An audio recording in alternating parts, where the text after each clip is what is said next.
going on, guys? Actually, let me see how stable the stream is. Alright, we're looking pretty alright. Looking pretty good. Looking pretty good. Let me share it out real quick.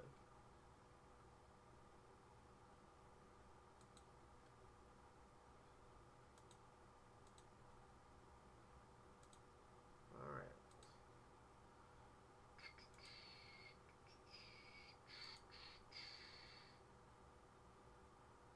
Let's trump something. Is that Jurassic Park? Like, not the main theme, like the hunting kind of theme.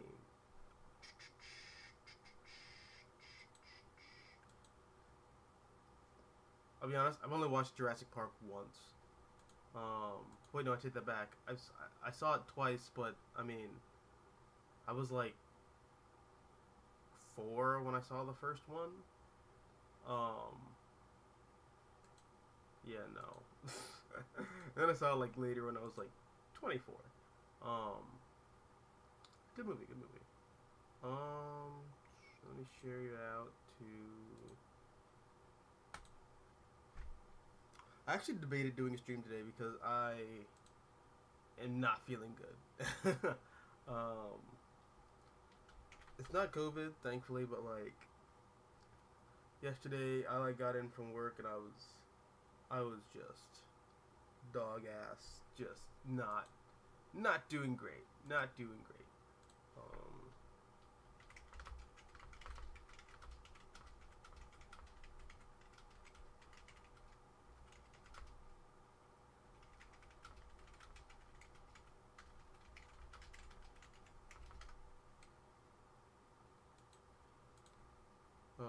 Hey, what's up, Supreme? How you doing, bud?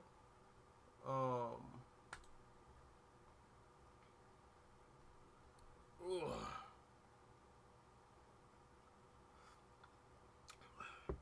How is you feeling?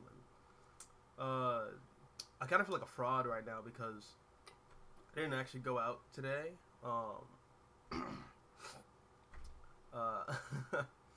I kind of just stayed home the entire time.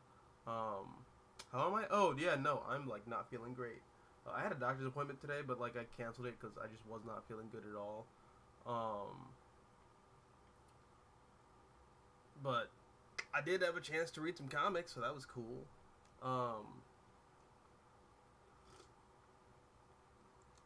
You know what?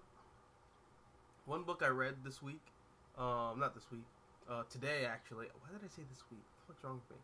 But one book that I read today was Batman Hush, because that was one of the books that I bought when I ended up getting like a Google account in high school, and I just kind of went insane with buying things.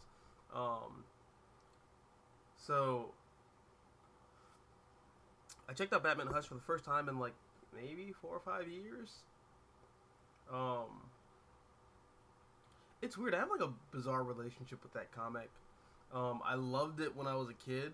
Well, not loved it. I always I appreciated it. It did feel kind of like a knockoff version, or not a knockoff version. It felt like a lesser version, I'll say, of. I mean, that's not any better.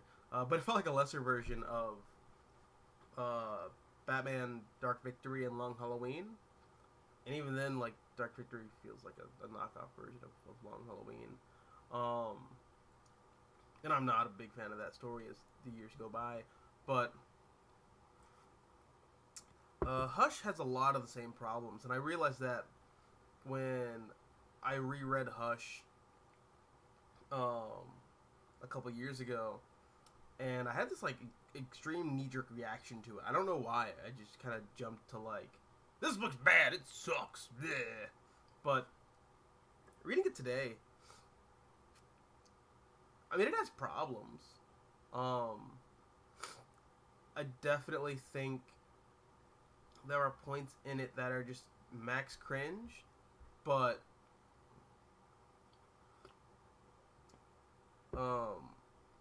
it is one dynamic comic. It is one hell of a read. Just if you don't think about it, it's really cool, but just don't think about it. Just go with it.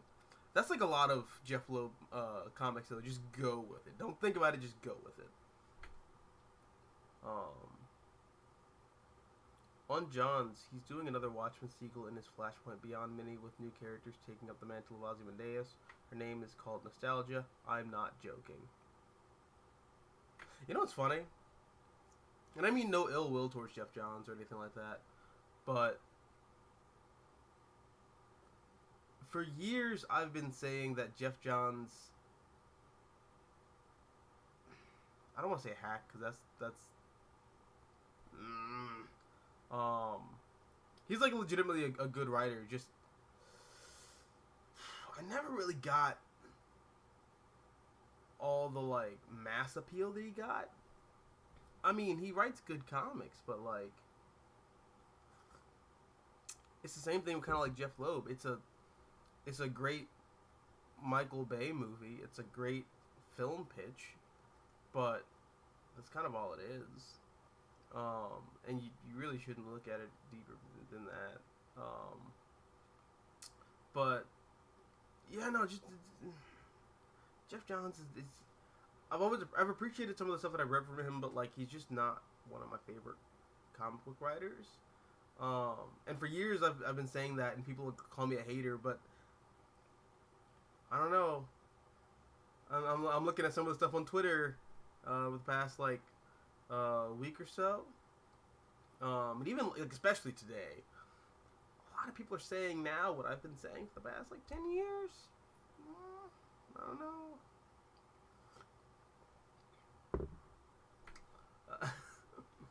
I saw one tweet that said they felt Jeff Johns showed amazing restraint in not naming a character the Watchman in Doomsday Clock, and lo and behold,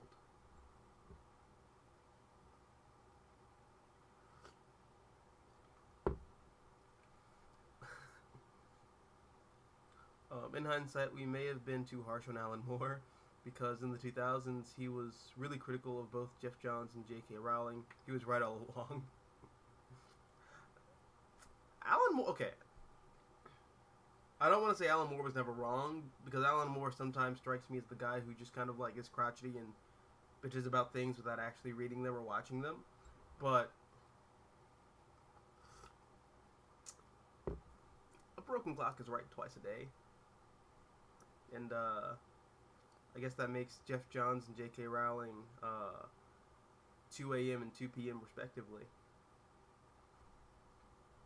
Although I think sometimes, like, I'm not the biggest fan of Jeff Johns. I can't speak to J.K. Rowling because I never really read the Harry Potter books. But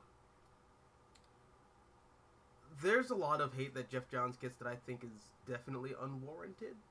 Like, I don't think he's great, but, like, I don't... At least up until recent years, I didn't think he was the terrible blight upon comics and a hack that people are trying to describe him as now. I always just kind of thought he was, like, kind of mediocre. Like, Jeff Johns kind of feels like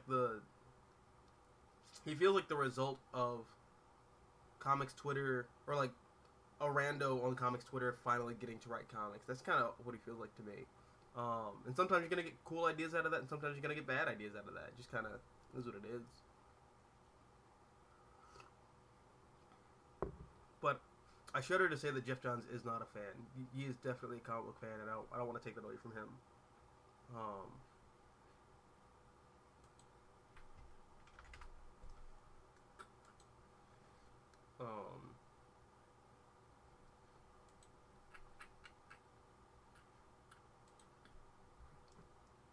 But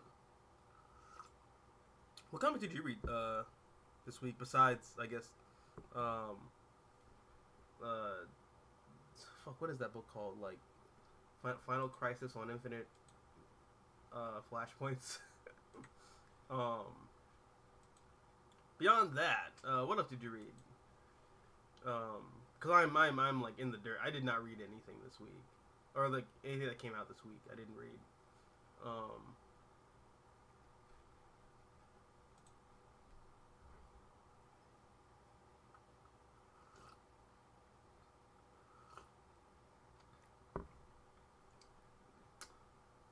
You know what?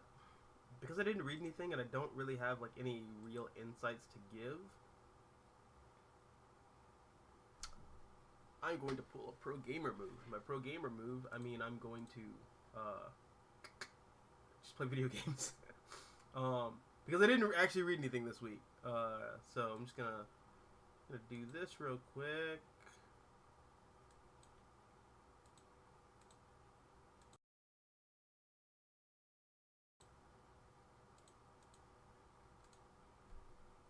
I'll be right back. I should have said that before.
Okay, so I know like you can't really see me, but I was kind of trying to fix my I was trying to fix my PlayStation situation. Um, yeah, let me do this. Actually, I'm going to leave this stream and start a new one. If I have to. Oh, Supreme says, I've been rereading Born Again. Honestly, I feel like it's a stronger Miller deconstruction compared to Dark Knight Returns.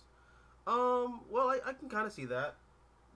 I guess my only problem with that take is that Dark Knight Returns and everything that Frank Miller did on Daredevil is like an apples potatoes comparison. Like Frank Miller's a lot of Frank Miller's Marvel work is just it's more human and it's less operatic than anything that Frank Miller's done at DC. Um, and that's really where I think you kind of run into the core difference between like Marvel and DC, really, and how I think Frank Miller like really understands that. But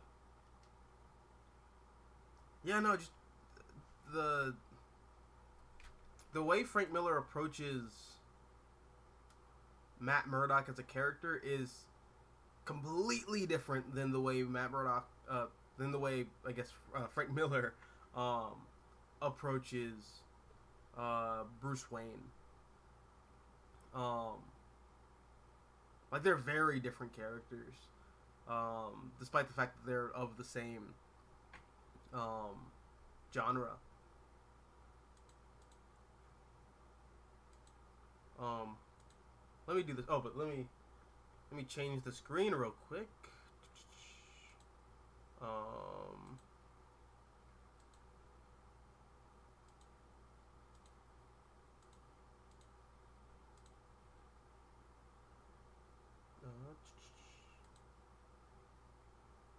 All right. And here we go. Here we go. Satellite radio. Wait. What the fuck? Okay, hold on a second. Let me do this real quick. Oh, there we go. Okay.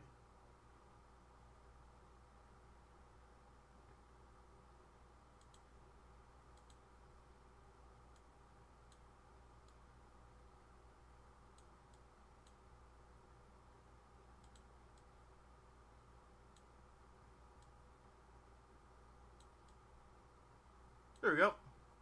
Okay. Um, and presto. Presto, chango, bingo, bongo. And let me just turn this down so I don't get a copyright strike because that has happened before.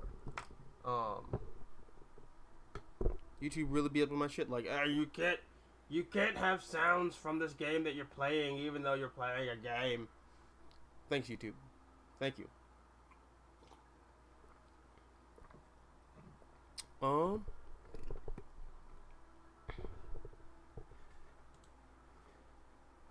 what's up, Tavia? How you doing, bud?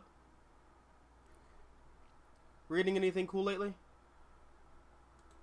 I'm actually going to turn off my air purifier so you can like probably hear me better.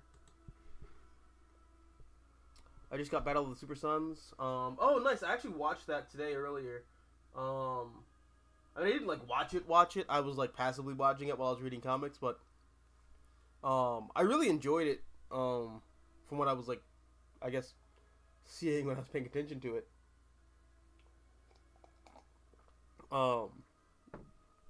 It was kind of nice seeing Jonathan Kent and Damian Wayne interact with one another. You know, I guess like classic Damian Wayne and Jonathan Kent. You know,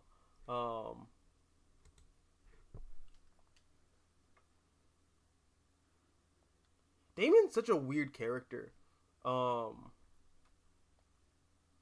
feel like Damian, as well as everything else that came out of Morrison's run on Batman, there's this weird misunderstood reverence for, and I know that makes me sound like a pretentious sack of ass, but I don't know, even with some of the stuff that I've seen from Gotham Knights with the leaks, there's a lot of material there that it's cool that Grant Morrison's take on Batman has this legacy that's like fondly remembered. It's just weird how people kind of like pull from it in ways that miss the point of what Morrison was doing with Batman. Like a big thing that I had with a book that came out last week, I think, Batman Incorporated, was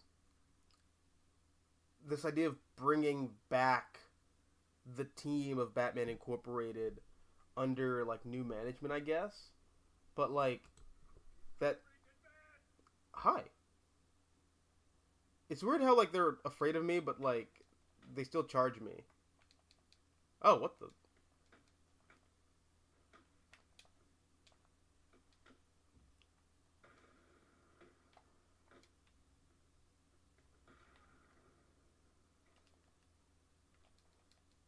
Ah!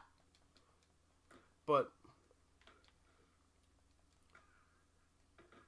I was saying something about oh yeah, the legacy of Grant Morrison's Batman. Yeah, no, just people like a lot of stuff in it, but I don't think they get what's cool about it. Oh, like yeah, Batman uh Incorporated. That being a book just kind of completely misses the point of what Morrison was doing with Batman.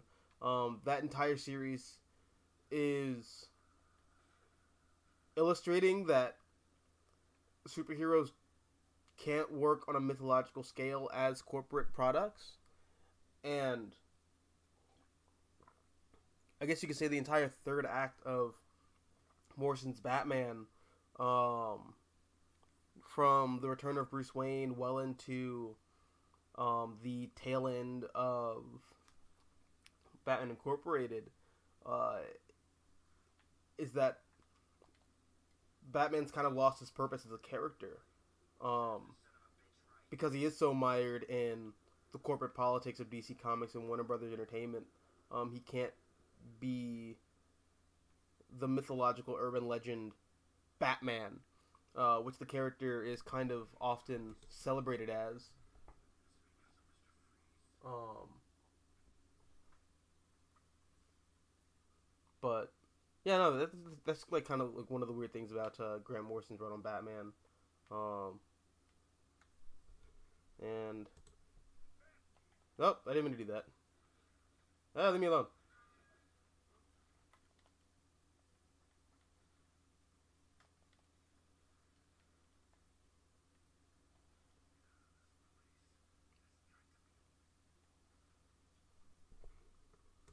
Um, Supreme says, also on Miller, I feel Elektra is the best character he ever created. Arguably, it's his most influential creation. Um, I would stress the term arguably there. Um, I, hmm, I don't know because in terms of characters, look, I like Elektra as much as the next guy, but we're not gonna sit out here and disrespect Turk Barrett like that. Turk Barrett is literally the greatest character created in all of fiction, really. Um, so I just can't I don't know I can't vibe with you with you disrespecting my man's Turk like that. Um, aka the greatest character created in fiction. Um, because he is.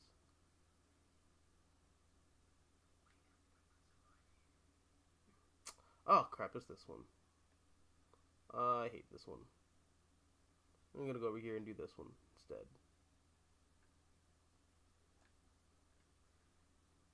Is it like a? Oh, weird. Um. I'm stuck. There we go. I'm less stuck. You can't defeat me. I'm the world's greatest detective.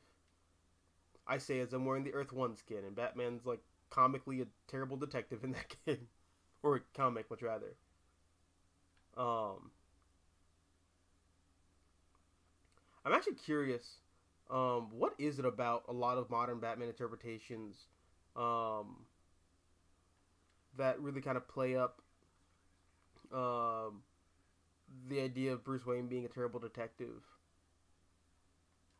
Uh, I don't know. Is that just like a you got to give characters feet of lead kind of thing?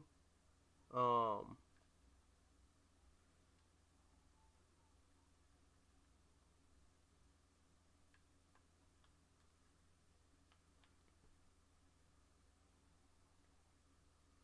um,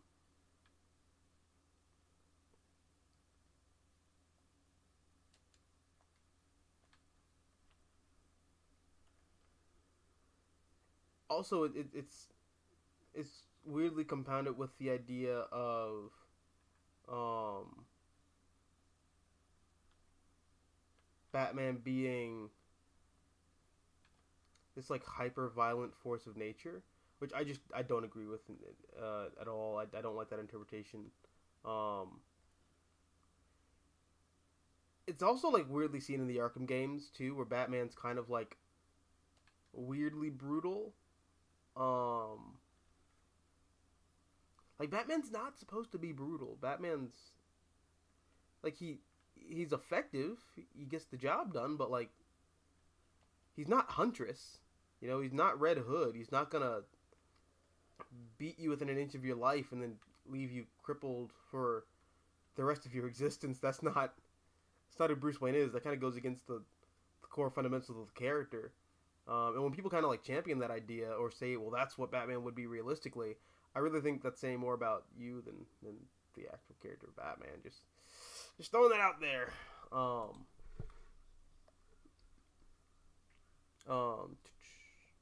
Supreme says, which 90s Batman comic event do you like the most? Nightfall or No Man's Land? Um, I I like a lot of ideas in um No Man's Land. Um, but the thing that kind of like breaks that book for me is the way Batman's kind of approached in this like kind of faux Dark Knight Returns esque kind of way that I just really kind of resist and have resisted for the past couple years. Um, so I guess I gotta give it to No Man's Land, not No Man's Land, to Nightfall. Um, even though there's some of that in Nightfall too. Um, one of the things that like I just don't like about a lot of um, Batman post the 80s is I feel like a lot of creators read Dark Knight Returns and were like, bet this is Batman now, and it's like, well, no, that's not. Dark Knight Returns is a parody. It's not supposed to be what Batman is. Um, but I don't know, man. It's also the thing, and I don't know why I didn't do this earlier. Uh, it's the thing that I have with Kingdom Come, um, where I don't hate that book. But I hate um, what that book kind of turned um, Superman into, as well as the Justice League and the larger cast of the DC universe. Um, uh, no, I'm not going over there. You fucking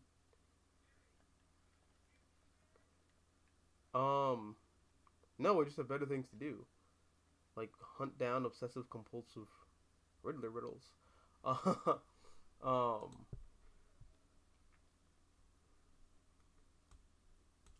Speaking of Damian Wayne, Robin, that reminds me. I am just wondering, what's your opinion of the miniseries by Mark Waid? I like Mark Waid's run on the current Batman versus Robin book. Uh, First of all, I think Mark Waid um, is an extremely versatile writer because he's writing both um, uh, World's Finest as well as Batman versus Robin, and they feel completely different. They feel like 1,000,000% different. Um, fuck am I supposed? Oh, wait, does it? Oh, Edward Nigma, you brilliant son of a bitch. All right, let me do this real quick.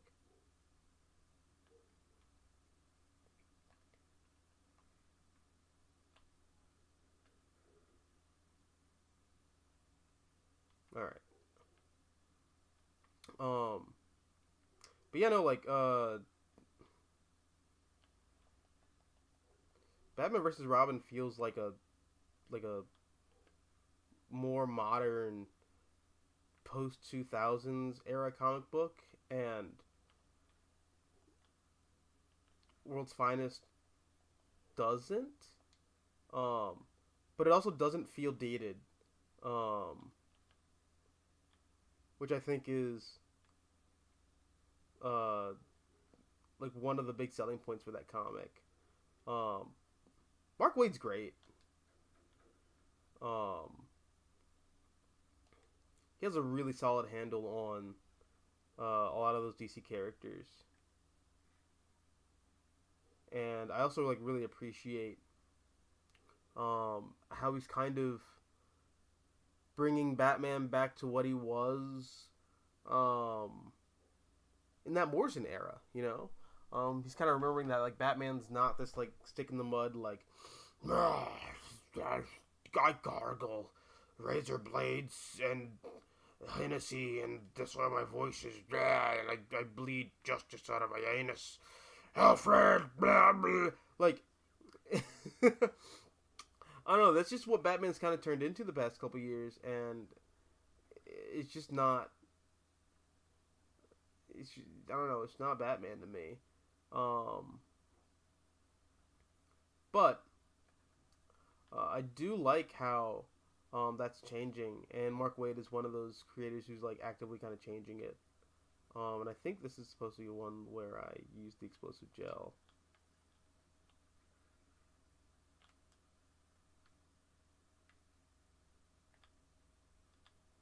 Yeah, should have used explosive gel on this one, but I didn't have to because it's there.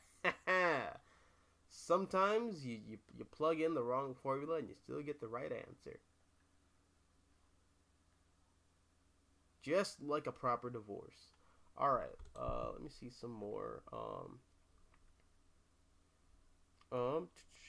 Also on Batman Comics, I hate that Renee Montoya gave up the mantle of the Question and is now back in Gotham PD.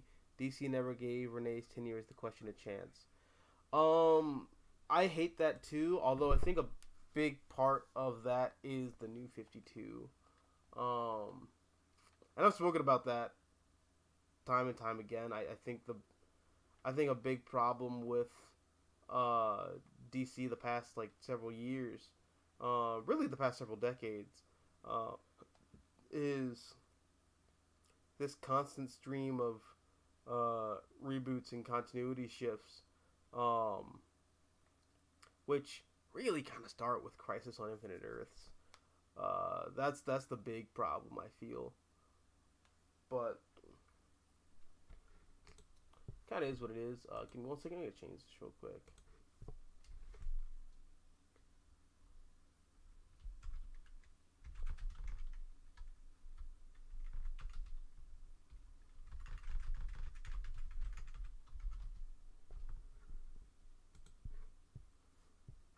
All right, I just changed the title. That's all. Um, but I think one of the big problems with DC Comics the past several years is just a constant barrage of like reboots, like insane retcons that don't really make a lot of sense and are extremely counterintuitive to the brand. Um, and then later creators trying to like deboot, or like retrograde the changes in the new universe to um, be less harsh or drastic. Um, that I feel like that's really hurt DC the past several years. Um,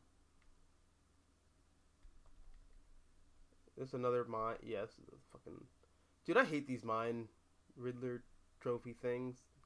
Um, I kind of want to see if I can just like eat the the explosions here. The bat suit's like protected and insulated, right? Right?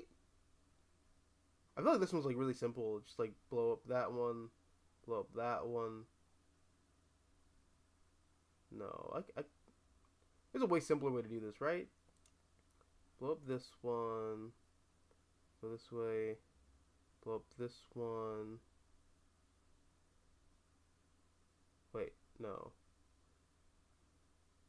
If I blow this one up, they can go this way. And then I can go this way. And then I blow this one up.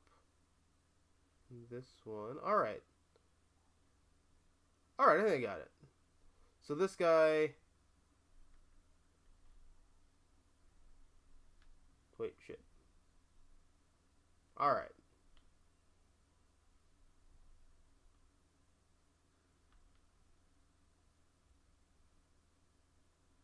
And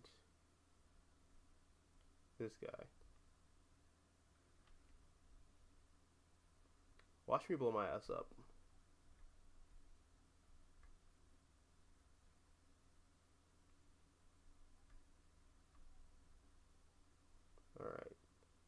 be very, very quiet while hunting Minesweepers. I feel like if you played Minesweeper, this game is like, or like these Riddler mini games are like dog ass easy. Ah!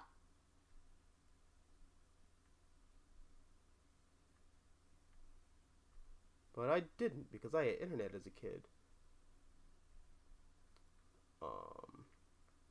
Alright. There we go, without a scratch. That's like actually a miracle. That's never happened to me before.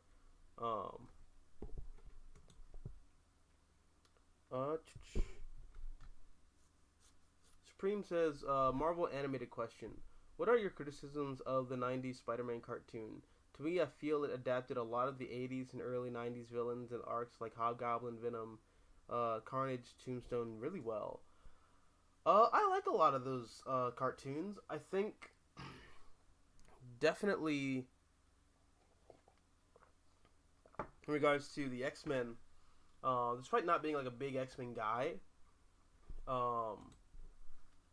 one of the cool things about the 90s X-Men comic book was that I didn't rescue this Riddler hostage. Shit. I thought I did though. Weird.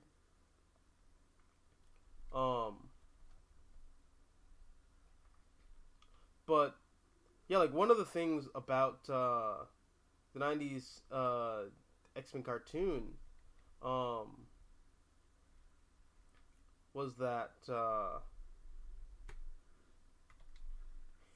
that's always cool to do. Is that it actually followed some of the plot lines that Chris Claremont outlined, but was never able to fully commit to due to Marvel editorialing all over the place. And I mean that's just like one of the drawbacks of corporate comics. Like on the one hand, you get like really cool stories with simple characters, and on the other hand, you sometimes get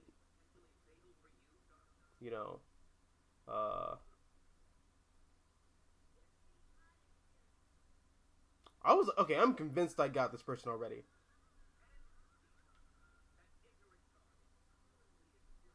But yeah, like the 90s X-Men cartoon like really kind of it actually did a great job of adapting Claremont's X-Men in that it got to do stuff that Claremont wanted to do with X-Men, like actually do with X-Men, like have Professor X die, or have Magneto become the headmaster of the school.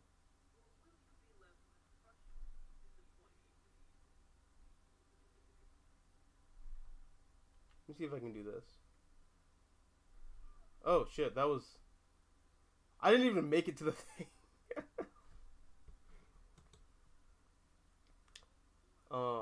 I'm hoping with everybody reviewing Battle of the Super Sons and giving the movie great reviews, maybe this will finally give DC Comics the message that people want young Jonathan Kent Superboy back. I mean, maybe in like external media, maybe like in other animated movies and TV shows and whatnot, but I don't foresee that in the comics. I think as far as the comics are concerned, that ship has sailed a long time ago.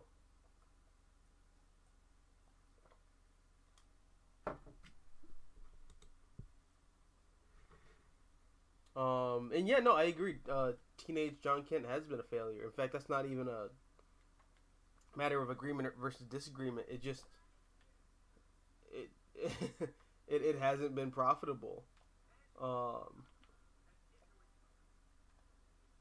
And DC's been like really weird about the marketing of some of their books. Like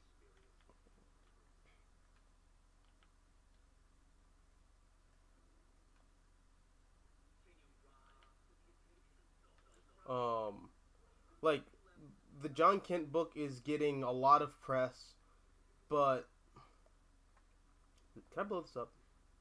No, I can't blow that up. I can't just blow up things I don't like. Pain. We live in a society. Um, but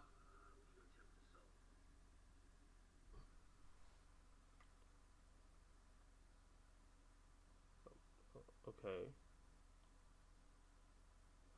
But yeah, no, like DC hasn't like marketed. Um,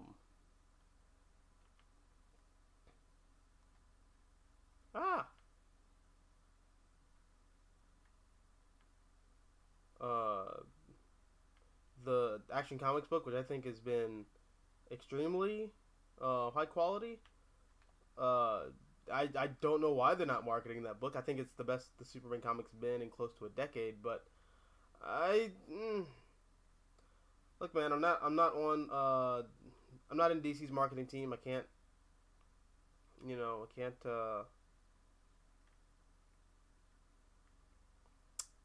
I can't. I can't do. I mean, I can do their jobs for them by like buying the book and talking about how cool it is. But it's just weird that like I have to. Um, like promote your own goddamn books. Like the Flash comic that's coming out right now. Apparently, that's like one of the best uh, DC books being published at the moment. The only reason I'm not uh, like buying it in single issues is because that's like one of the books that I'm picking up in trade. But I really like what I've read of it so far. It's just a shame that like DC's not promoting it. Ah, son of a bitch. Like, again, just DC Comics.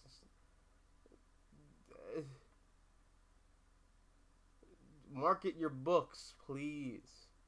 I don't think it's that hard to market the comics. The creators can't do it on their own. Um, let's see. Uh,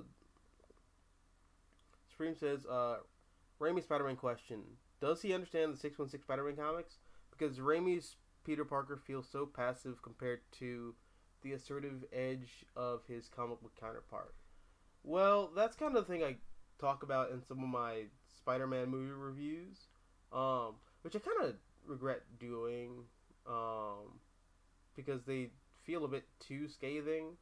Um, I mean, look, those movies do have a charm to them, um, but it's just Peter Parker is he okay. One of the things that I think really works about Marvel Comics is that a lot of those characters are they're characters, meaning they're not archetypal. The problem that I have with the Raimi films is that Peter Parker does not feel like a character. He feels like a nerd archetype. Um, and as per the nerd archetype, uh, Peter Parker is kind of just this like poor put upon dude. When that's not really the case in most of his comics history. In fact, I'd say all of his comics history. Really up until the past several years. Um,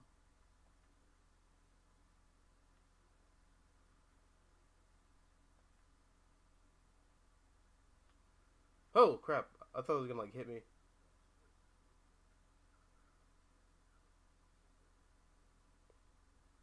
Can I like jump on top of this thing? I can. Nice. Look at that.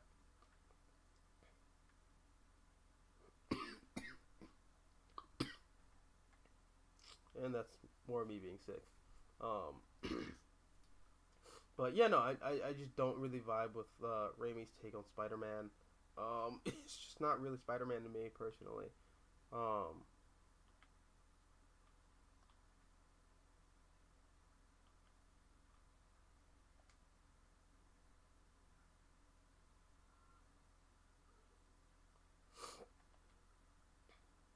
right, let's get out of here.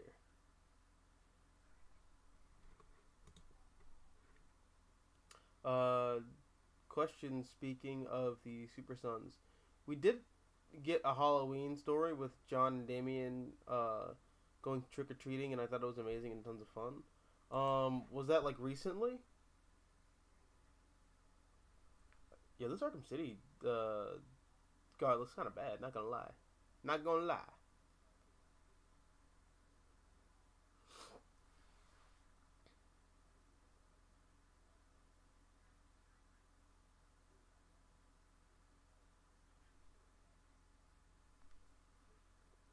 And this is where the game makes you, uh, uh, just do a bunch of just absolute crap. Oh, that was in like an anthology book. Okay, cool, cool.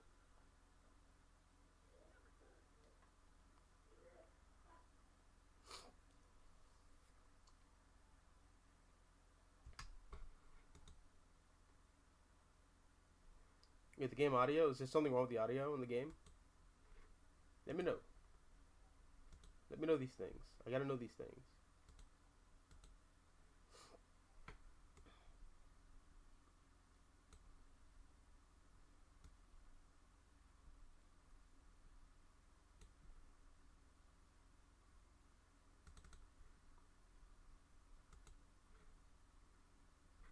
Um, for all of its flaws, I feel the '90s Spider-Man cartoon accurately captured 616 Peter Parker's personality, especially the '80s more adult, mature. Sorry, especially the more '80s, more mature adult Peter of the Stern Del Falco, Michelini runs. Um, hmm.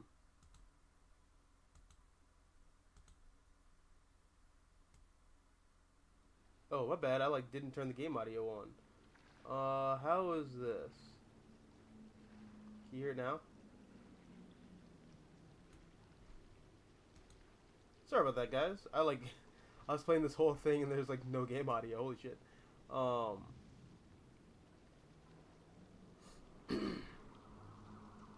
um, but yeah, no, I agree. I think uh, I think same thing with the '90s X-Men cartoon. Uh, the Spider-Man cartoon of the '90s was uh, it did a great job of adapting a lot of recent material. Um,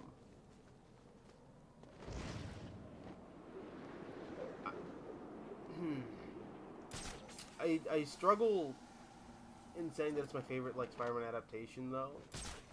Just in just it was kind of mired in a lot of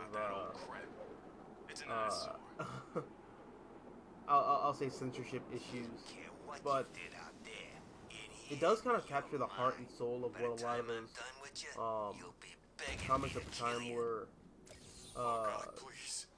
trying to convey or illustrate. Looks like I've got me a crybaby. What's wrong, crybaby? Do you want even though sometimes there are like weird things, like weird character things that don't make sense. Like Peter Parker will go on a date at the end of an episode with Mary Jane Watson, and then the next episode will pick up with Peter pining after like Felicia Hardy, and then kind of like talking about how like he has all these girl troubles. It's like, wait, but, bro, last episode you were just with MJ. Like I don't know. There's a lot of stuff in there. I also think there's a weird situation where some of the episodes might be out of order. But yeah, no, I do appreciate that show a lot. Ooh, look. I'm going to CIA this gentleman over here who's glowing green. And by CIA, I mean I'm going to interrogate him with force.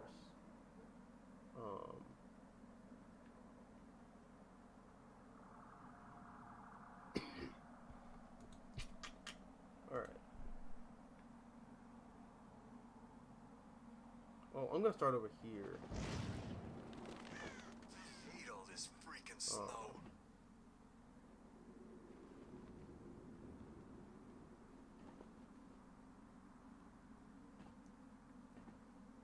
Come on, man, get the stepping. Do your walk thing. Oh, God, he's going. Alright, never mind. Cameras everywhere. They can see everything we do. But it's like they don't care.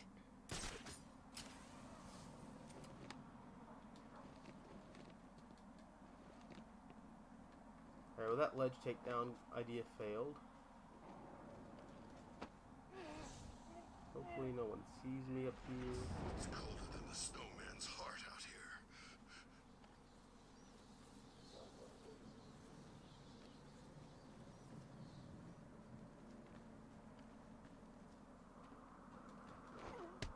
Hey, don't mind me, don't mind me. Spruce. Everyone, get your asses over here I also, like, just remember that I don't have fear multi-takedown.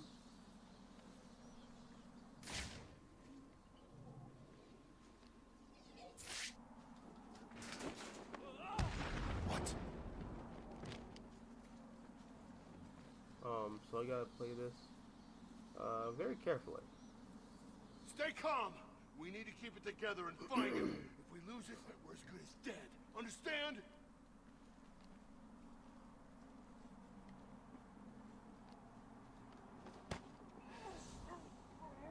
Alright.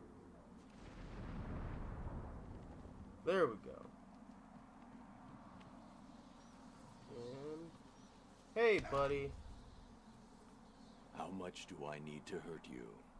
You don't. I'll talk. That was never in doubt. It's better... Oh, sorry. It's interesting that Spidey seems to do better in animation with the 90s cartoon Spectacular Into the Spider-Verse compared to his live-action iterations. Well, I think some of that comes down to the fact that 2 of the 3 of those iterations you just mentioned are serialized. And Spider-Man is a character who is deeply entrenched in serialized storytelling.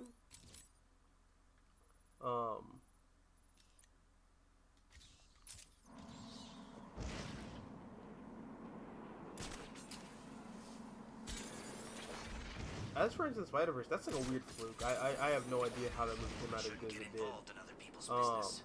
She could get hurt. That's... I know sometimes people talk about, like, concept over execution. But, like, Into the Spider-Verse is, like, a weird situation where the concept itself is terrible, but, like, the execution was just on point. Like, holy God. Like, what? How did that movie come out as good as it did?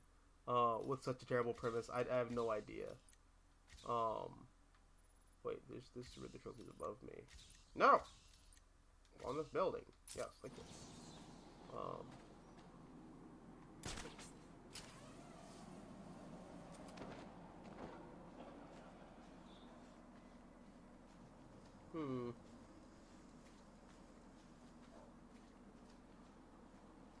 I'm feeling like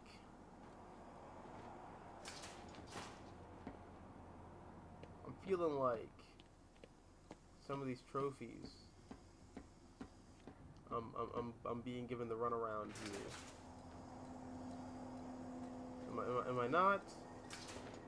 I don't know. Except also Spider-Man cartoon was a failure. Well, it wasn't a failure.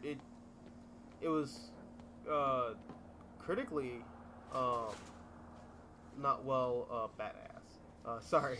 But critically it didn't do well, but like commercially it was a rousing success. I just personally didn't like it because it didn't feel like Spider-Man comic to me. Or it didn't feel like the Ultimate Spider-Man comics, which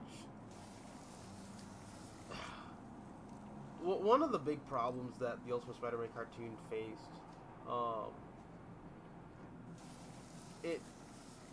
it couldn't have, it had no chance. It had absolutely no chance. The Spectacular Spider-Man show was canceled. A lot of people were very sour about that. Um,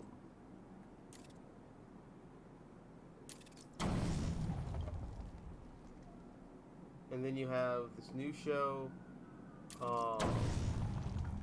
which is kind of like doing its own thing, and it's like kind of like incomparable to the really anything that's come before it. You kind of just wind up in the situation where like nobody's really happy. It's to a far lesser degree, Batman Brave and the Bold had this, but it was still a problem. Where coming off the heels of the Batman, which people had their problems with as well. I mean, I liked it a lot growing up, but like I was also the right age range for it. You see that?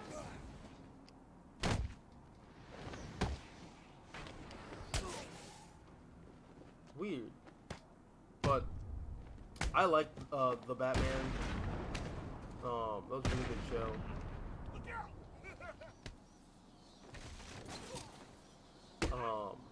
But a lot of people didn't like it because it wasn't Tell me the animated everything series. you know about Riddler. Riddler?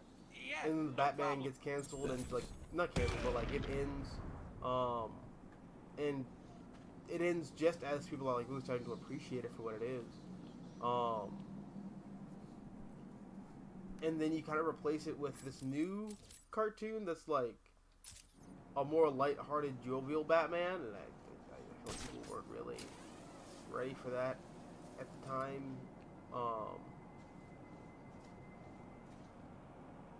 Like people were not ready for that show when it came out. So yeah, no, Spider-Man has a similar problem, I feel, in animation. And he will have that problem. Because I think Spectacular Spider-Man, the series, is up there with Batman the Animated Series in the sense of it's what a lot of people kind of feel is the definitive adaptation of that character. And anything else that comes after that will like pale in comparison to them.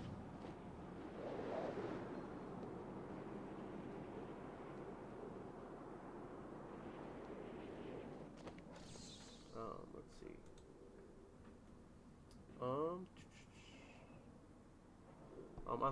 Oh, sorry. Despite the censorship and network limitations, I do appreciate the 90s Spider-Man cartoon was made with a lot of love and care.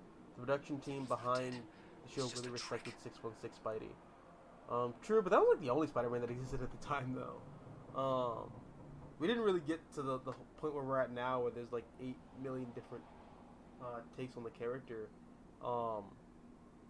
8 million of those takes just being Ultimate Spider-Man, but with the Dan Slott twist. ARKHAM my ass. Also, Ultimate Spider-Man cartoon didn't really help that they tried to be Deadpool, which failed. It was just garbage. Yeah, man. Tevin, you don't really have to hesitate in telling us how you really feel about these cartoons. Like, at all. You just be as upfront as you want. I won't judge you. Tell me what I need to know, or get ready to hurt. Please don't hurt me. I'll talk. Of course you will. The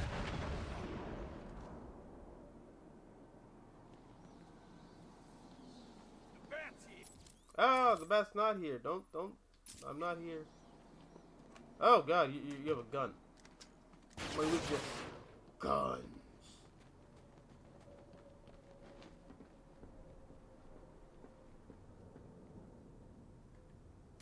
Anyone down here? No? Okay, cool. I believe there's a Riddler trophy around these parts. Oh, great, you're like all the way over there. Oh, there's one right here. Cool.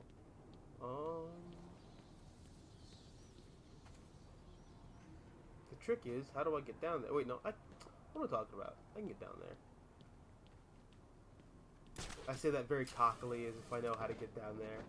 I mean, I do in theory. It's just the actual practice of committing to the bit is what's going to be difficult here.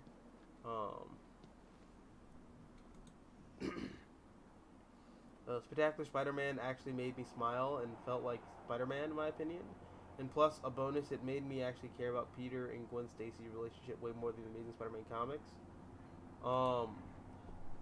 Sure, I can see that. I think a big problem, like legitimate criticism that I have of a lot of the 60s Spider-Man comics is that everybody's a crazy person. Like, you go back and read those comics, like, nobody is, like, rational, nobody is level-headed, everyone's just kind of insane. And maybe there's something thematic to that, but, like, dude, just everyone's a crazy person in those comics. Especially the women, they're all, like, just insane. Like, they're not, like, to the point where it's like, y'all aren't people. Y'all are, like, weird parodies of people. Like, you don't, ah, crap, you saw me. I'm not, what are you talking about? I'm not here. There's no bat. What are you talking about?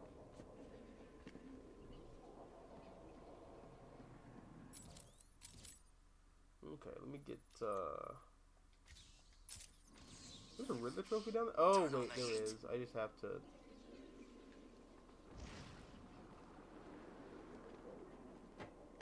Yeah, that's the hard part, trying to get down there and not crash into something. Okay, let me try this one more time. Batman! It's Batman! Shut up! Stop seeing me! I am the Knight! You're not supposed to see me in Batman. Ah! I was so close. Maybe going from, like, right here would be easier. Makes more sense. He can't be. Not Joker.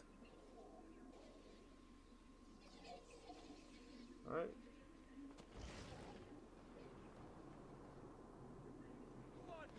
There. Ah! Bruh. Alright. I need to be higher. I need to get higher. I need to activate my inner Snoop Dogg and get higher. Alright.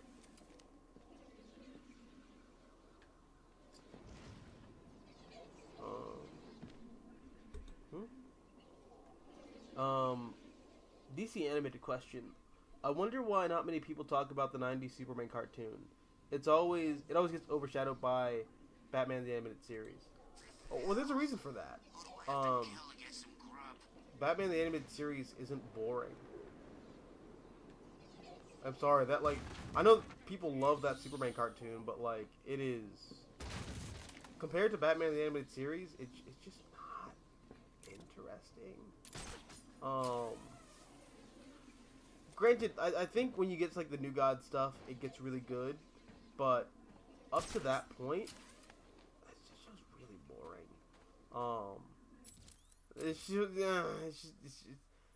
It's very clearly made by people who are Batman fans being forced to work on Superman because Superman's the other big DC character that they had to work on. That's always the feeling I got from it.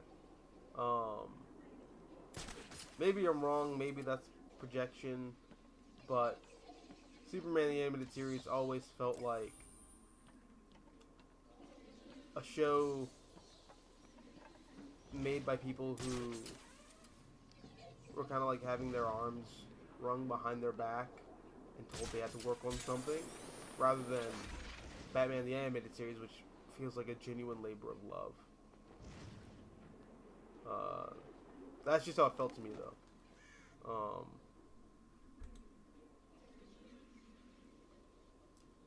Personally, I thought the Lobo episode in Superman the Animated Series was really fun.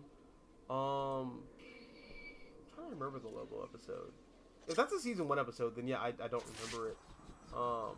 I did not retain anything from rewatching Superman the Animated Series. That season 1. Season 2, I think, is really good. I think all the subsequent stuff, like the New Gods, is great, but just like, nah, dude, that show is made by a bunch of Batman fans who were forced to work on a Superman project. I think that at least that's how it's always felt to me.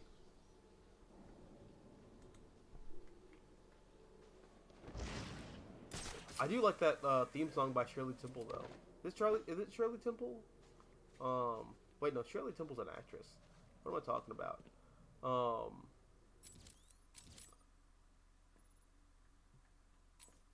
What the hell? Tiger Command, this is Air Tiger 7. We are approaching. Ooh, murder victim. I think this is Hush. Bro, what a drop ball in Arkham Knight. I should scan the crime scene to determine They really the set cause of Hush death. up as being like someone cool, and then he's just like a crappy side character. The victim's face has been removed and Pain. the head wrapped in Absolute bandages. pain. There have been 3 murders in Gotham over the last month with the same MO. The press have nicknamed the killer the Identity Thief. If he's now in Arkham City, I need Supreme to track Omega him says down the and 90s stop Spider-Man, him. the 90s Superman cartoon had a great voice cast though, with Tim Daly as Superman, Dana Delaney as Lois Lane, and Clancy Brown as Lex Luthor, and Michael Ironside as Lex Luthor. Oh, 100% agree. I think the voice cast is really good. The attack left the And I victim think they bleeding elevated a lot of profusely. material that was like already The kind of murderer there. is likely to have trace elements of the blood on them without realizing. Despite the fact that I I'll filter definitely the scanner think and track the victim's blood particles. That should Paul lead me Dini to the last is person to see the victim alive. favorable towards Maybe even Batman. the killer himself. To a lesser degree than Bruce Timm, who I don't think Bruce Timm likes that character at all. Superman, that is.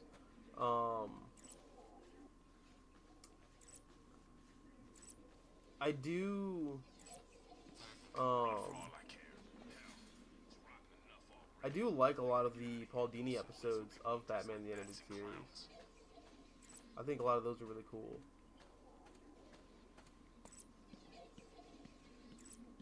It's Batman! Alright, well I guess I gotta fight you.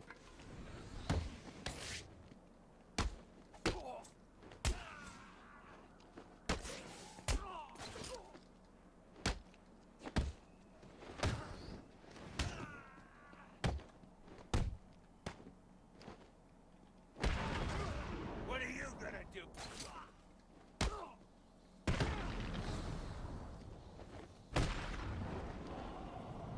Boom! Nice.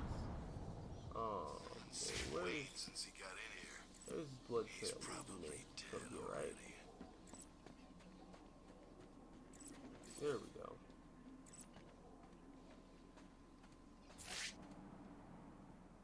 Why did you kill him? It wasn't me. I'm not a killer. I'm a Oh plumber, god, for he didn't God's render sake. yet. You've got to believe me. Weird. I don't have to believe anything. Tell me what you saw. There was this guy. He dropped the body there. He was weird looking. Y'all You see won't this? believe me, but, well, he looked like Bruce Wayne. Man's coat What? isn't rendered. I know. None of his clothes are. Someone must have got to him.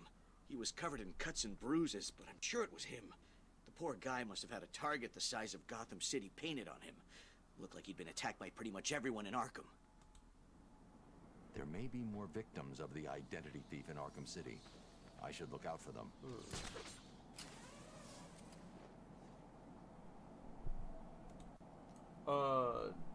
Also on Batman the Animated Series, do you find Bruce Timm's fixation on Bruce and Barbara's relationship weird? Because I find it weird and creepy. Yes, and I've never liked it. Even as a kid, I was never a fan of it. Place It back always before they kind of built a felt wall weird around and it. gross to Summer me. then, too. I think there's something interesting to do with that idea.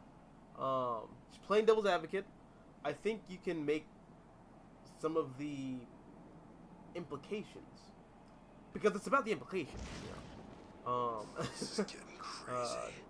They gotta I hope like feed us, right? I hope at least someone appreciates that joke. Batman! It's Batman! But I think the implication of Barbara Gordon, who's like romantically fixated on Batman, is potentially really interesting.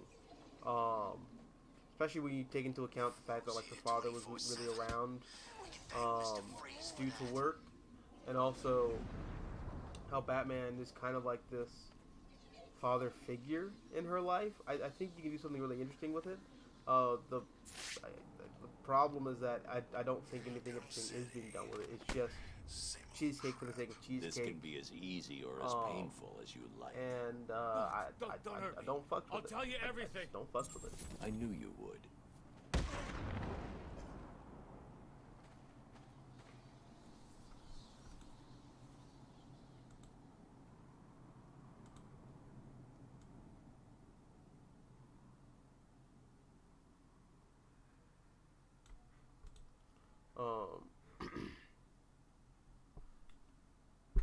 Although there are a lot of ships that Barbara Gordon has had the past couple years that I just don't like.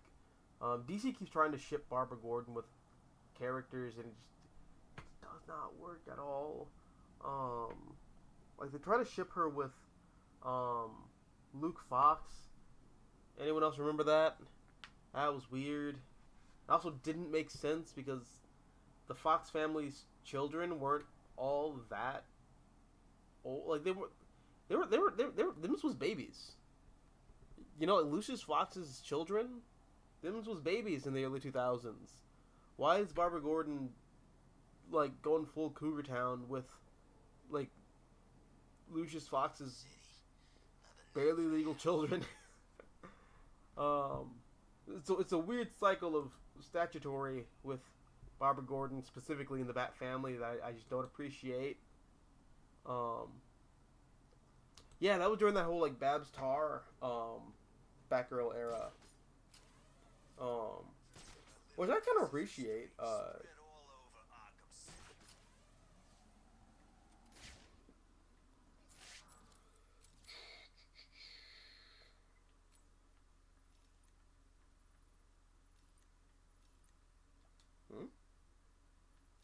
Oh, it's a riddle in the subway. Never mind.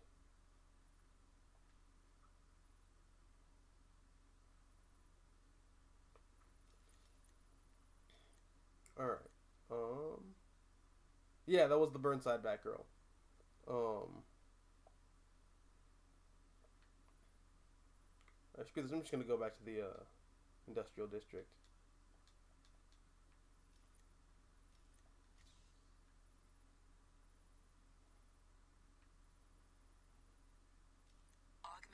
Nope, I'm not doing the augmented reality thing. Go away. Leave me alone. Leave me alone, you're evil. We'll look to this riddle, though. I don't know what that is. I am intrigued, though. You have piqued my curiosity.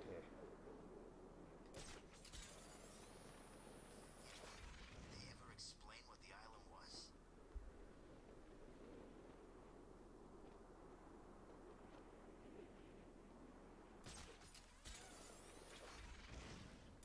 Okay.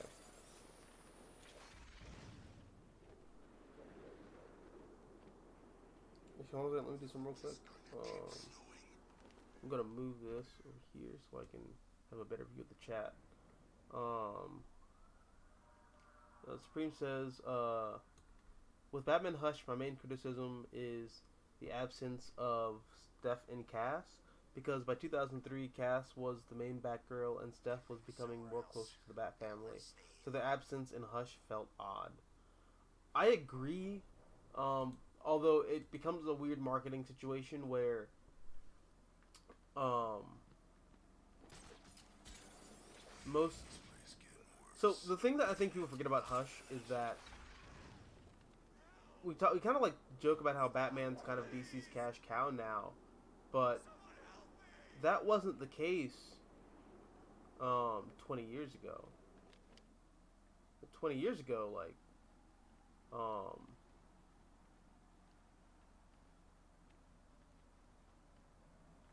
Batman was still kind of like not a B-list hero, but he wasn't a top seller.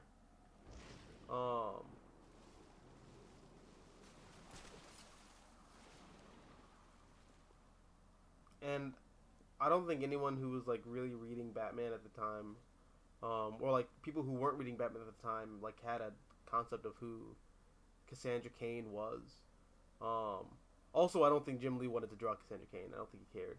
But he did like to draw Huntress. That's why she's in that book randomly for no reason.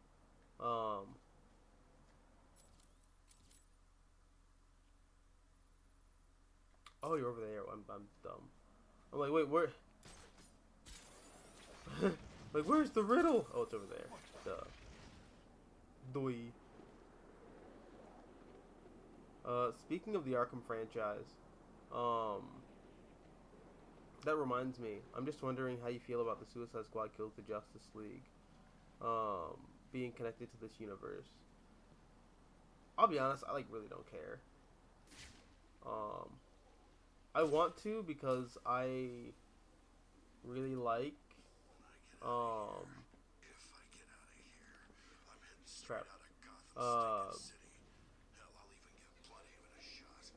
I really like this game's take on Batman. Or these games' take on Batman, but I just don't. I feel like it's too late for a Suicide Squad game. Like, it's too little, too late. Who cares about the Suicide Squad anymore? Like, really? What's on TV right now? And that's like kind of annoying to me personally. I don't know. I'm like kind of being a hypocrite there.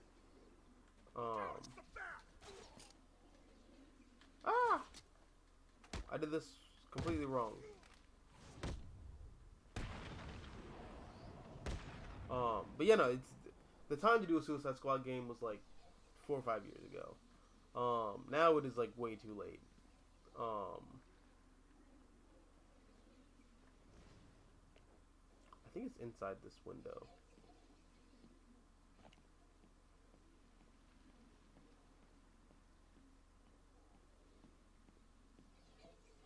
No. It's not in this window. But I will get that Riddler trophy up there.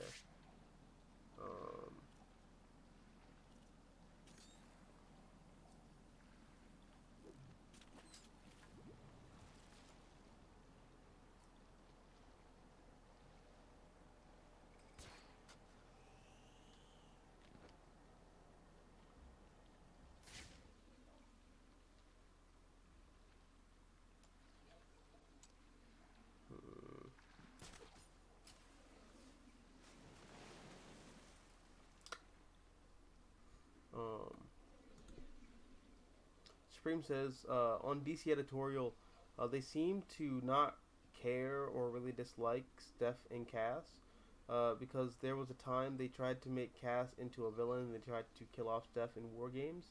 Tim gets more love in comparison. That's funny because Tim doesn't really get any love at all. In fact, I think the only reason why Tim is getting as much love, or let me rephrase that. I think the reason why Tim is getting, not Tom, I'm sorry, Batman Hush is on the mind. This is your mind, oh Batman Hush. But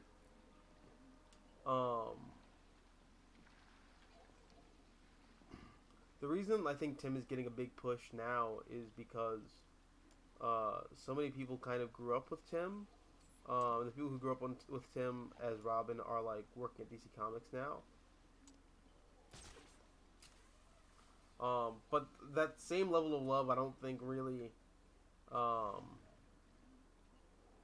reached Cassandra or Stephanie.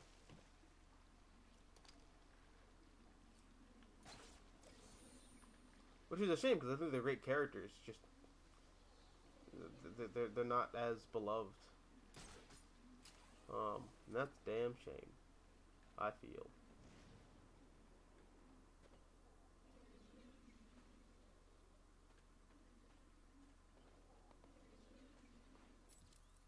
Alright, well that Riddler riddle is annoying me, so I'm just gonna leave it alone.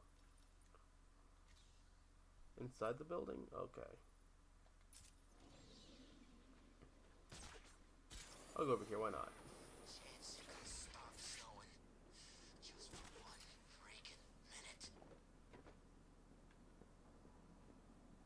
Oh, it's the Victor Zaz one.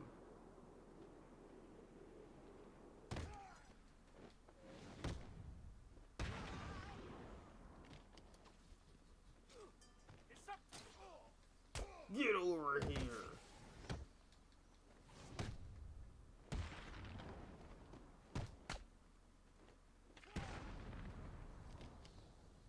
Who else is? Oh, hey buddy, you're straggling.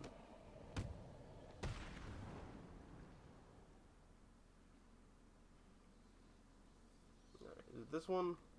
This building? I think it's this building.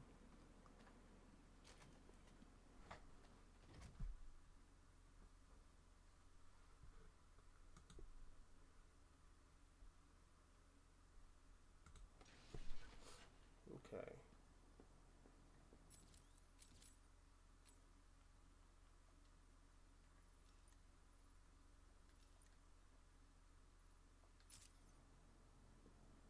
There's like several Riddler trophies in here. How many do I have actually? Let me see. 335 out of 400. Ah!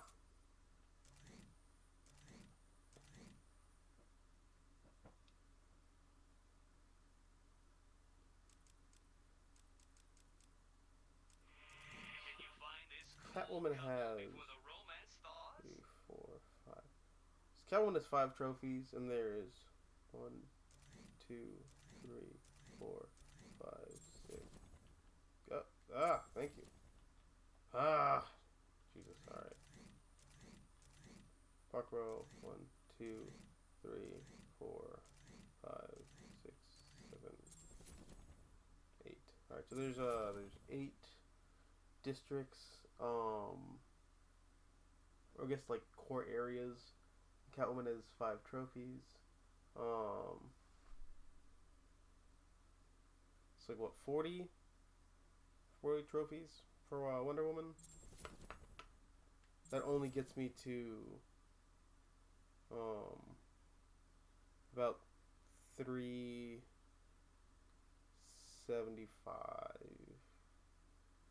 right? I was never good at math. I'm sorry. English and philosophy were like always my things, but math is just not. It's not a strong suit of mine.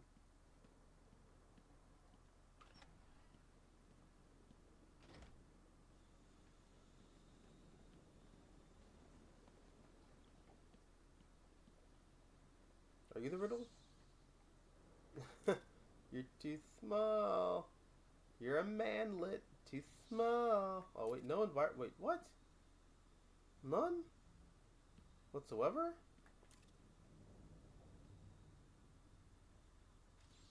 Oh, it's probably these. There you go.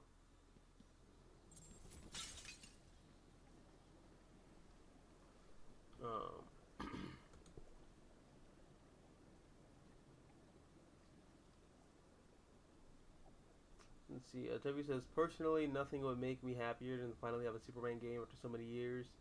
And, oh yeah, so many years of nothing. And plus a bonus if it plays similar to the new God of War game with John Kent as Superboy. Yeah, that could be really cool. Like, you know, have John Kent be like Atreus. That'd be nice.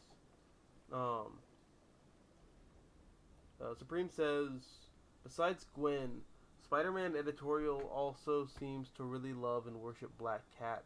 In their view, Peter's romance with Felicia in the 80s was great and perfect and flawless. No problem at all. That's the weird thing about the Black Cat romance. In the comics, that whole romance was to illustrate like toxicity. Like Felicia Hardy is a toxic personality. That's why her and Peter never really worked romantically. They can never maintain a relationship because of Felicia's personal shortcomings. So to like have Felicia be the love interest, or to have like writers and editors try to like champion her as the love interest, just shows a complete lack of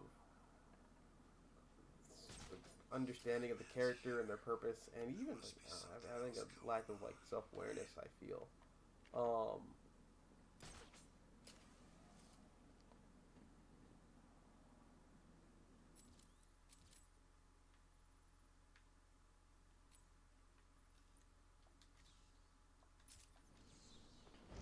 I know this for the trophy. I hate this one over here, but I'll get to it. Why not? Riddler's back, huh? Figures. I've seen these weird question marks all over Arkham City. All right. And there we go.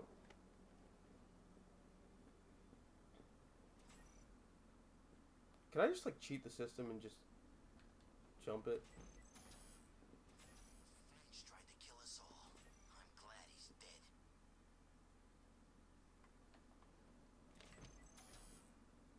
I can't jump it. Damn. Yeah, no, I can't. Find Bruce Wayne. I'm collecting the reward and Wait, buying my I way did though. out I did. Let's go for the gold. Let's go for the gold. Yes! Woo! Wait, that's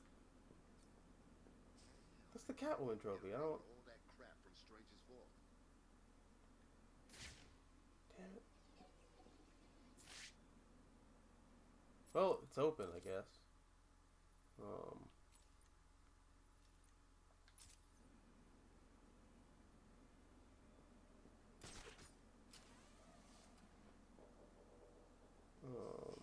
That Catwoman is one hot piece.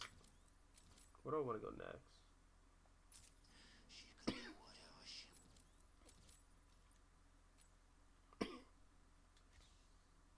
There's a riddle up wants to there? me.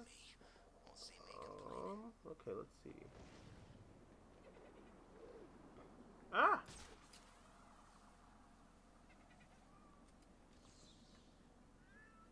Oh, this might actually just be the riddle.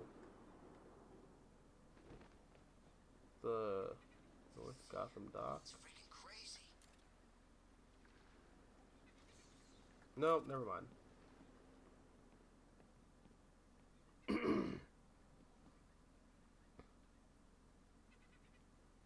What's the Falcons? I know that, but like it's.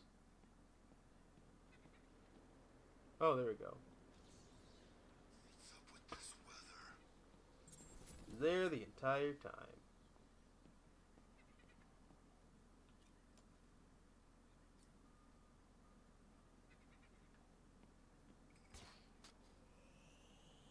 Arkham City, go to hell.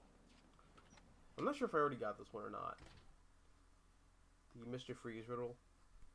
Although I don't know how this would be a riddle because, like, Edward would have had to have, like,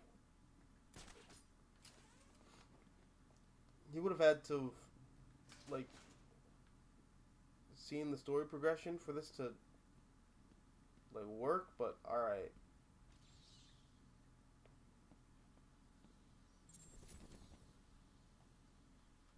I told you I would find her. Thank you, Batman. I am sorry I doubted you. Just fix her and quit this life. You're better than this.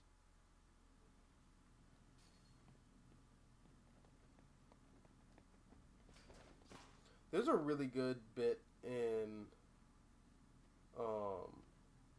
I believe it's Gotham Central, where, Mr. Freeze, like, messes up some cops, like, really badly. He, like, freezes one cop's ear, and then he, like, rips it off, and then he, like, shatters another cop after freezing him, and then he goes to the last one who's in the car, who's waiting, and he just puts the gun in his mouth and just pulls the trigger. I thought we were all gonna die. It's a really good story. It's also kind of about how, I don't know. I think after something like that, Mr. Freeze, he's irredeemable. He's not misunderstood. He's not any of these things. He's just a bad person, like most people in Gotham. Just bad people. Debbie says, oh, have I read Flashpoint Beyond? Yeah, I saw you you reviewed it on your channel. Speaking of DC Comics, that reminds me. I'm just wondering if you read Flashpoint Beyond, the finale, because I reviewed it, that book on my channel, and this finale was super interesting and does open a Pandora's box that connects the Watchmen again. What's your opinion on this team returning? Well, I answered this earlier in the stream. I think a big problem that I have with a lot of modern DC material is that it does feel like they're kind of breaking the emergency glass. That emergency glass being the signal of a lack of ideas. I think this is one of those signifiers.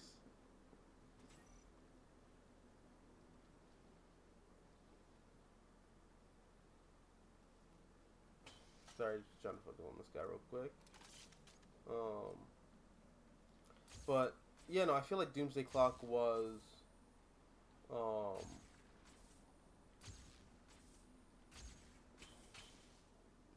the real Pandora's box.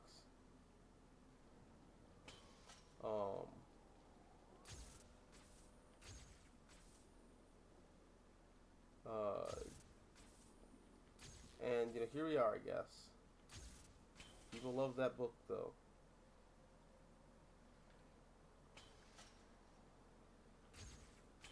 Ah! That was not supposed to... Dude, whatever. But, yeah, no, I was not a fan of Doomsday Clock at all. It just kind of felt like it was lacking in any sense of, like, self-awareness. It felt like, weirdly, the reverse of David Cronenberg's Crimes of the Future. What that movie is very much Cronenberg kind of critiquing himself and the culture that spun out of shock value entertainment. I feel like Doomsday Clock is basically saying dark and gritty DC bad, and that's bad because it's bad. Even though you know, Jeff Johns is the guy who kind of started that trend in having DC Comics be dark and gritty, with his run on the Teen Titans, as well as his run on the Flash, and even JSA gets pretty gnarly at points. And I thought it was bad at Blackgate. Oh, this place. So yeah, no, just I oh, it's that one's still flipping.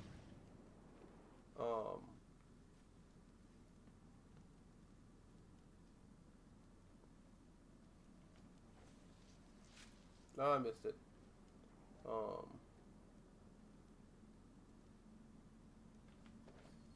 No, you're supposed to go down. That's what Catwoman said, according to DC Comics. Heroes don't do that, I guess. DC got so much mileage out of making fun of themselves for that, too.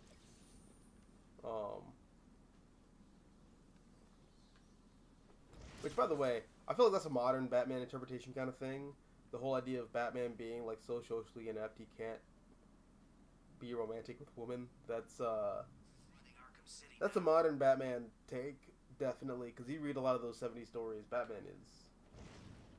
Bruce Wayne's getting down in the weeds, if you will. Although Batman used to feel like a person, now Batman just feels like a block of nothingness in terms of personality in a lot of Batman media. That's changing in the comics, but As far as the um, movies and TV shows go, like I was watching Battle of the Super Sons earlier, Batman's just like weirdly unaffectionate towards Damian, and it's like, bro, hug your son. Like, what is this? What, why can't you interact with people? Supreme says, I know you like Zack Snyder, but I feel he didn't really get Watchmen because he tried to make Rorschach badass and awesome, and that missed the point because in the comics, Rorschach is a pathetic, pitiful man. Well, I don't think Zack Snyder doesn't get Watchmen. I just don't think Zack Snyder's style meshes with Watchmen. Zack Snyder is very much, I feel, suited to do the more like bombastic, operatic,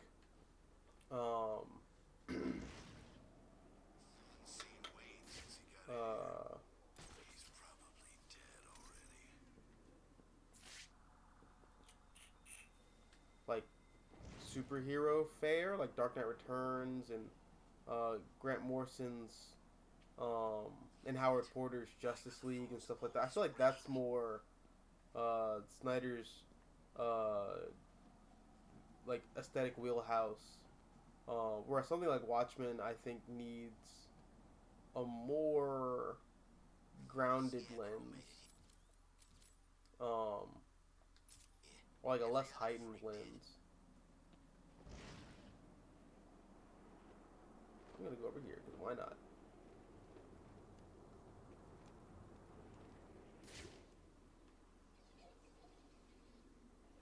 Batman's here.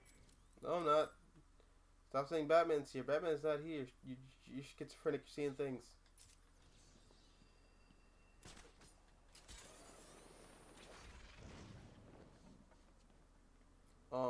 But I don't disagree that well,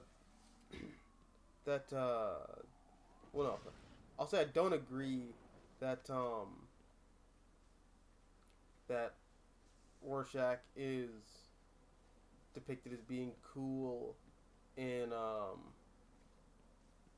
the Watchmen movie. I think he is kind of like weird and pathetic and kind of creepy and gross.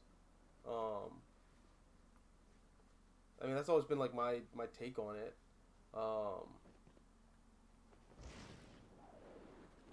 Just like I never agreed with people who said that they felt Zack Snyder was trying to glorify Ozymandias.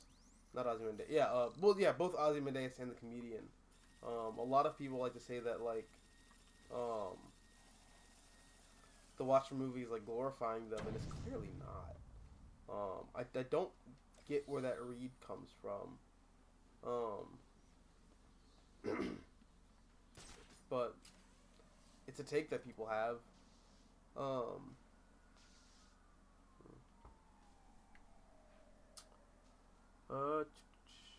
Battle of the Super Sons is my favorite movie of 2022. Oh, nice. I'm trying to think what my favorite movie of 2022 is. It might be Crimes of the Future. Subject obscured. Who's running this show? Oh, I already saw that one. Crimes of the Future might be my favorite movie of the year. It's a question. I'm just wondering if a Superman game were made, would you like the Superman game to be similar to God of War, the 2018 version? Because for me, I would be all for that because it would open the door for my boy Jonathan Kent to learn his powers from his dad.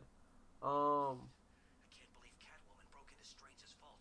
I can see that, and I definitely think a modern Superman game would have John Kent in it. Personally, I would not like to see John Kent in a modern Superman game. I know John Kent's like your favorite character in DC right now, but like, I don't know.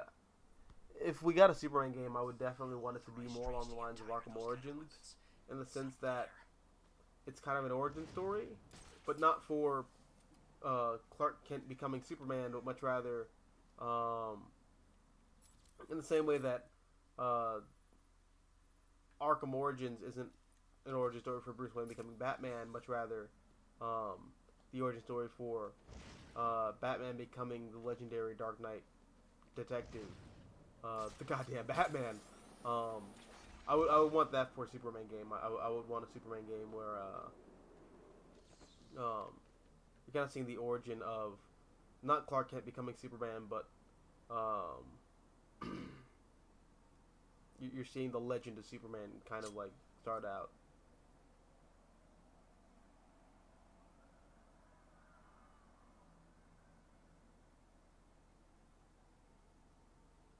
Oh, you're one of the... Oh, okay, hold on a second. I'm going to want to back up and do this one.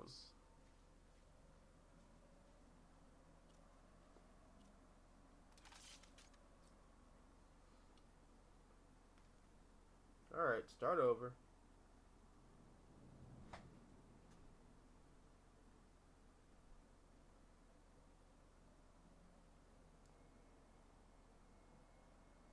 Wait, is this a pattern one, or do I just, like, hit it when it hits green?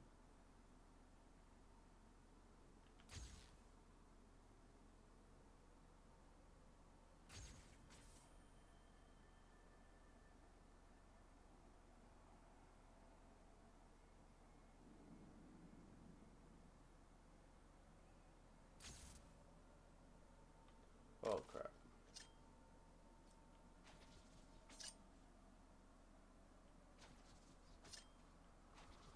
Ah! Just spam batarangs until I get it. Yeah.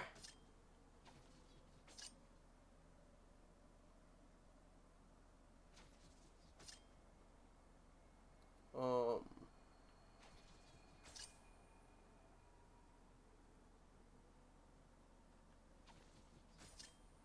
Also, while Alan Moore, ah, nice. He feels Spider-Man declined when Ditko left. Um, he feels Spider-Man. He felt that Spidey lost his purity as a character without Ditko. I mean, Alan Moore is entitled to that opinion. I am of the opinion that post Ditko, the character of Spider-Man, actually blossomed. I'm not sure if I've like said this on stream before, but I think when you look at the first 50 issues of Amazing Spider-Man, including the annuals, those issues make up what I feel is the most rewarding superhero reading experience ever put to print. Like I think the first 50 issues of Amazing Spider-Man, from Ditko well into Romita Jr., not Jr., Romita Sr., is you're watching this kid grow into a man. Like that's the big thing, man. And again, I think Spider-Man issue 50 or maybe 52. I don't remember. It's the issue where the Kingpin makes his first appearance and he's just like hanging out in his office and you don't see his face. And that issue ends with Spider-Man. Well, not Spider-Man. It ends with Peter after having rid himself of Spider-Man, saving a man who looks just like Uncle Ben, and Pete hits this, like, he has this light bulb moment where he's like, oh, yeah, this is why I do this, and I can't stop, I won't stop, and he just keeps on keeping on as Spider-Man. I think, I don't think you get something like that with Ditko on the book still. And I guess that's like my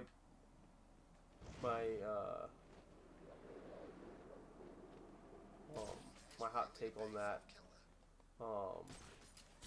And that's me kind of like telling Alan Moore that he's wrong. But yeah, everyone's entitled to their own opinions and interpretations of things. I feel like Alan Moore would be like a really interesting person to talk to about comic books and like the stuff he's into. Welcome to Arkham City.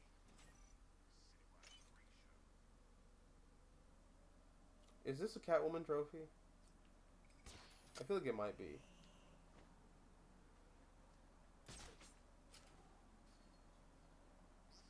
That's Catwoman trophy, never mind.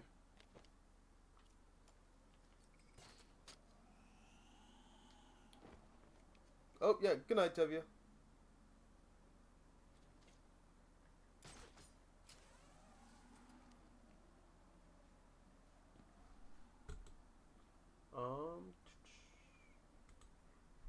Let's see, do I want to switch to Catwoman yet?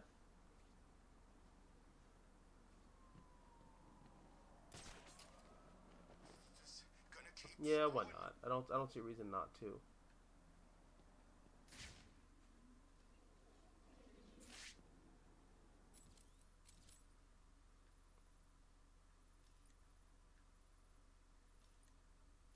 Oh, there's this trophy over here though I can get. Let me see. I feel like I'm just like schizophrenically rushing around Arkham City trying to get these Riddler trophies.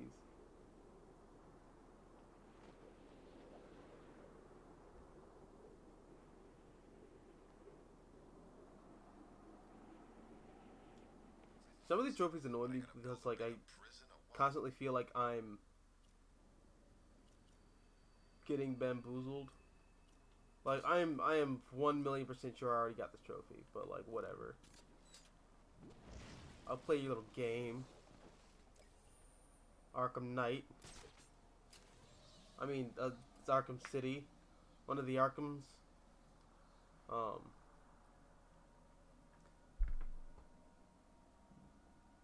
Oh, what was my opinion on G4 TV closing down? I mean, it kind of sucks, but like being pragmatic, what role does G4 really fit in a post-YouTube boom era? G4 was kind of YouTube before YouTube for video games, but now that we have YouTube and we kind of talk about games just casually now, there's no real use for G4 to exist, so it'd be like that.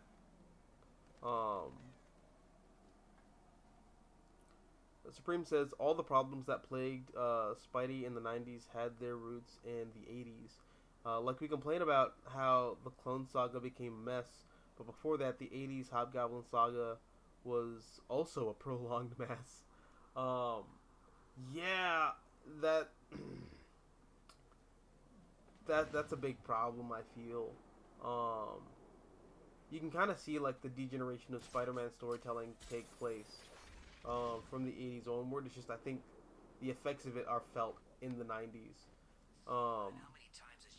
It's kind of like how people often talk about how DC Comics got all dark and gritty with the New 52, but like really, DC was making those rounds and swinging for those dark and gritty fences back in like the early 2000s with Identity Crisis, and again, most of Jeff Johns' bibliography. So like, yeah, no, just the effects of it were felt in the 2010s, but it really started in the decade that preceded it. Just like I think a lot of problems that Spider-Man had in the 90s, as you said, were preceded by problems in the 80s that weren't really addressed or fixed. He's not dead. He can't be.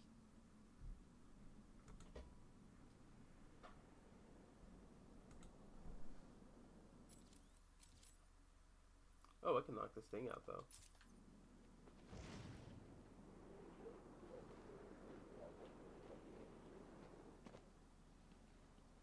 Where is it, though? That's the thing. Is it, like, on the other side of this? Because that'll be, like, really annoying. Bruv. Bruv. Oh, it's, like, over here. Wait, what? This math ain't mathin'. Do you guys understand this science? Because I don't. It's some weird science.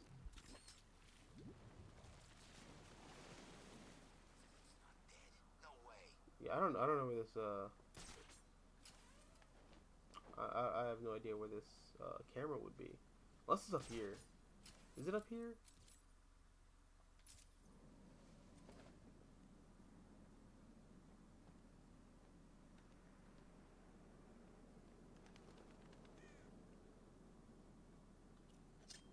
Oh, there it is. Alright. Hey, good night, Tevya.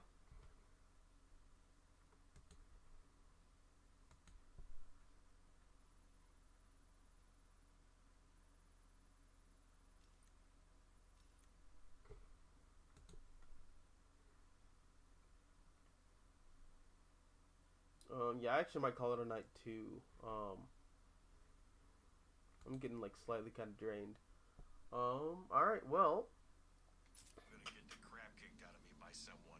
I'll pick Fellas, Catwoman anytime. ladies, gentlemen, boys, girls, humans, non-humans, you disgusting non-humans, how dare you exist? Vote Luthor 2024. Batman just walked into fire after saying that. I didn't say that. Batman said that. Thanks for coming by the stream, and I'm going to call it one. Wait, not before answering Supreme's question though.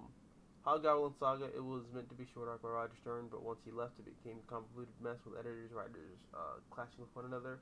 Yeah, that's the big problem with Hobgoblin Saga, or one of the problems with the Hobgoblin Saga. But yeah.